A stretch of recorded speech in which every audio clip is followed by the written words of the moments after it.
si le juge décide, alors, je pense par exemple à des cas comme la Suède, si le juge décide que ce n'est pas le bon choix, comment est-ce qu'il motive en fait son refus, son changement Voilà. de garde la motivation, elle est encadrée par la loi ou c'est purement un jugement sur un cas spécifique?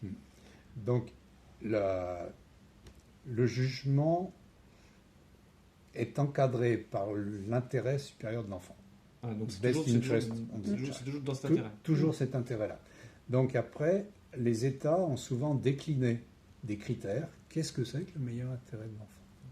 Alors, on a souvent, il faut que les parents s'entendent. S'il y a conflit des parents, c'est pas la peine. C'est des gens qui viennent de divorcer. Hein, donc, Oui, on est d'accord sur le fait que ça, c'est pas bon comme. Voilà, c'est pas bon. Il faut que l'enfant soit pas trop jeune. Non, c'est pas ce que Parce c'est. qu'il y a un attachement primaire à la mère. Oui, alors ça, on en reparlera après. Voilà. Il faut que la distance soit pas trop longue entre les deux résidences et puis surtout entre chaque résidence et l'école. Il faut que l'enfant n'ait qu'une école. Voilà. Il faut qu'il y ait une entente sur les principes éducatifs, voilà, etc., etc. Tout ça, ça ne tient pas. Sauf le critère de distance. Bien évidemment, il faut qu'il n'y ait qu'une école. Ça, ce sont les critères actuellement utilisés en France, c'est ça? Alors, c'est plus justement, c'est très général. C'est très général.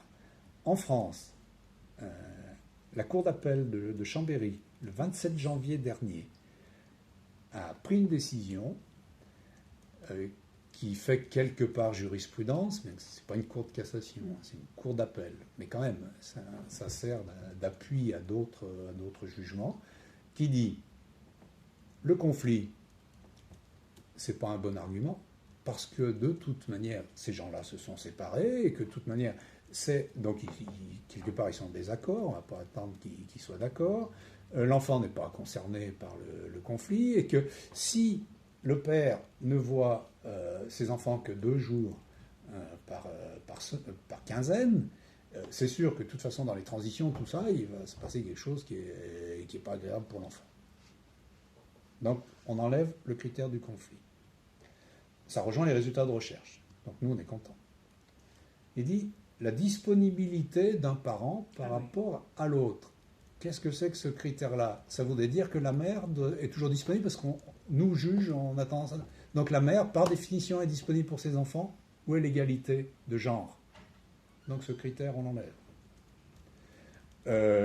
Après, qu'est-ce qu'il y avait? L'âge des enfants. Donc, l'âge des enfants, c'est pareil. Comment prouver qu'un enfant plus jeune n'a pas à avoir de relations construites et régulières avec un de ses 2 parents? C'est impossible à dire. Et justement, il y a des recherches qui disent ça. Donc, pour la cour d'appel de Chambéry, il ne reste plus qu'un critère, c'est la distance entre les 2 résidences et à l'école, de manière à ce que l'enfant n'ait qu'une école, bien évidemment, on ne peut pas aller à l'école en alternance. Et il ne reste que ce critère. Et vous aurez le détail sur le blog demain matin. Je l'ai lu en fait. Celui-là, puis il y en a un autre demain. Voilà. J'ai pas encore lu celui de demain. Et sinon, j'avais une autre question. Dans un cas, en fait, si on se place dans le cas idéal où on propose d'abord la résidence alternée, si un des 2 parents refuse, il faut qu'il le justifie. Il faut automatiquement qu'il le justifie. Oui. Et en fait, c'est important parce que le juge peut un peu imposer la décision. Il peut imposer. Ouais. Et dans les études... Et doit justifier selon les critères de distance, vu que c'est le seul qu'on a vu. On a des retours, par contre, parce qu'il y a des États, hein, j'ai cité le Kentucky, qui fait ça, mais le Kentucky, il copie d'autres États américains. Donc, il y a des États là-dessus où on force les parents. Et on s'aperçoit que même quand la résidence alternée, elle est imposée par le juge, les effets sont meilleurs pour l'enfant. Ouais. Et souvent, le parent va dire, souvent le père va dire, ah ben, je ne me croyais pas capable de faire ça. Je m'étais jamais occupé de faire les courses au supermarché. Et je suis capable de faire les courses au supermarché. J'avais jamais regardé le mode d'emploi du lave-linge ou du lave-vaisselle. Et je l'ai regardé et je sais faire. Ce qui veut dire aussi que l'inverse est vrai. Donc, si ça a été imposé, un des 2 parents ne peut pas perdre la garde. Parce qu'il y a aussi souvent des témoignages de parents qui ont la crainte que s'ils perdent leur emploi ou ce soit un motif que l'autre demande l'arrêt de la garde alternée. enfin de la résidence alternée. Ouais. Et alors je ne sais pas si dans les faits ça existe vraiment, si en cours de route un des deux parents peut dire bon ça suffit, ta situation a changé, on arrête la garde alternée, je reprends la garde complète. Est-ce que ça existe? Mais vous entendez bien la manière dont vous le formulez. Vous entendez bien que là, on est dans quelqu'un à qui il faut rappeler que c'est pas je reprends et je fais ça, c'est je m'inquiète parce que tu as moins de moyens, je ne sais pas si nos enfants auront de quoi vivre. Et l'instance que met en place Carlier, et puis en Allemagne ça s'est fait avant, c'est de dire qu'est-ce qui vous inquiète? Qu'est-ce qui vous inquiète? Est-ce que vous avez peur que vos enfants soient mal pris en charge et à ce moment-là, on est dans la maltraitance, on fait une note de préoccupation.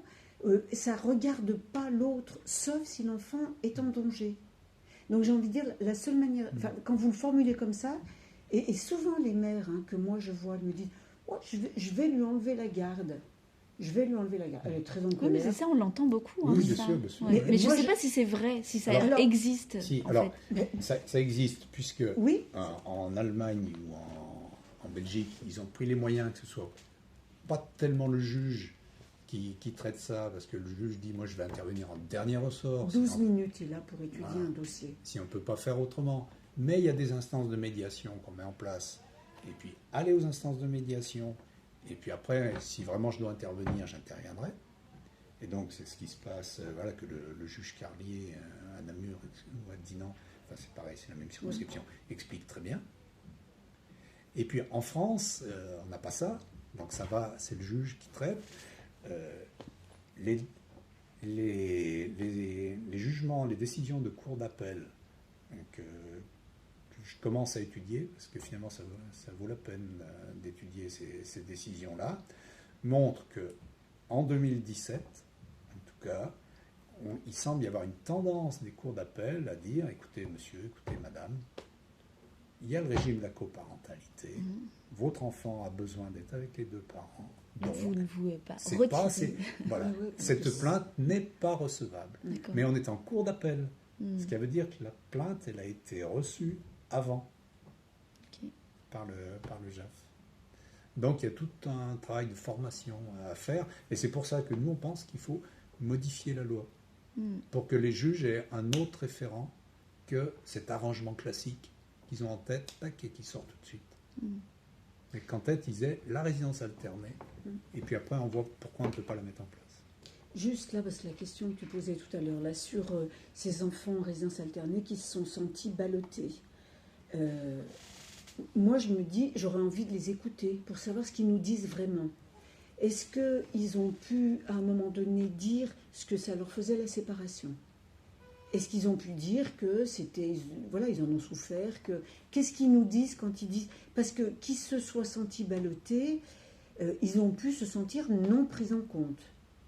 Mais il y a des tas d'enfants de familles dites unies qui ne se sentent pas pris en compte. Donc, moi, si tu veux, quand j'entends ça, ça m'intéresse, sur le plan de la clinique, c'est d'aller me dire, mais qu'est-ce qu'il me dit là, cet enfant?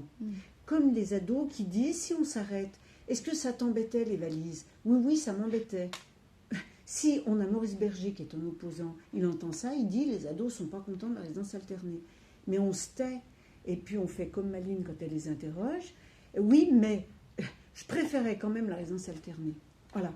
J'ai envie de dire, qu'est-ce qu'ils nous disent? Parce que de toute manière, c'est pas facile de vivre une séparation. Et moi, je crois que les parents, pour eux, c'est souvent quand ils sont, comme vous et moi, d'aplomb, ils sont souvent très embêtés de faire souffrir leur gamin. Voilà. Et ça, je crois qu'on peut accompagner, alors pas forcément des psys, mais ces instances-là qui peuvent aider un petit peu à ce que ça puisse se dire un peu, y compris que le gamin se sente autorisé à dire qu'il aurait, il aurait préféré qu'il ne se sépare pas. Enfin, moi, j'entends ça. Voilà. Parce que balloter, oui, il est forcément... C'est le coup des valises, quoi. Mais est-ce que pour autant, il aurait préféré être que chez sa mère? Il aurait peut-être préféré qu'il ne se sépare pas. Mais comme il y a beaucoup d'enfants qui disent « j'aurais préféré qu'il ne se sépare pas ». Parce que c'est quand même un vrai deuil, le couple parental. Enfin, voilà. Alors, en plus, il faut se méfier de ce genre de résultats, parce que souvent, on ne compare pas à la même population qui vit autrement. Et il y a beaucoup d'adolescents